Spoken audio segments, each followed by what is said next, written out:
Mengendarai sepeda motor merupakan kegiatan yang berisiko. Tumpahan solar dan oli di jalan merupakan momok bagi pengendara motor.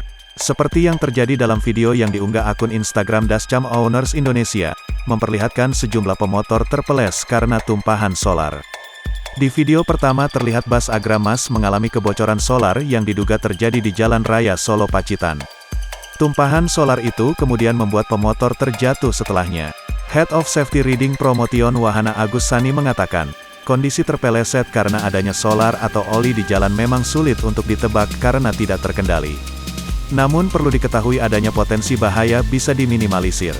Caranya yaitu mengantisipasi dengan memperhatikan kondisi sekeliling dan konsentrasi dengan apa yang ada di depannya. Sebab, jika melihat cairan solar atau minyak, pencegahan paling utama adalah dengan menghindarinya.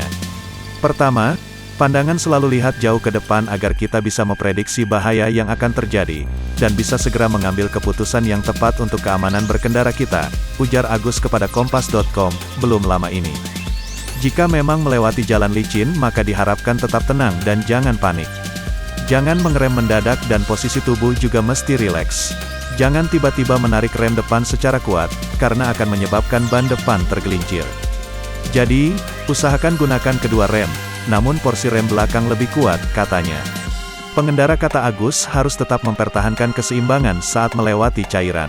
Jangan lakukan gerakan reaktif dan langsung kurangi laju kendaraan dengan menutup putaran gas secara perlahan-lahan.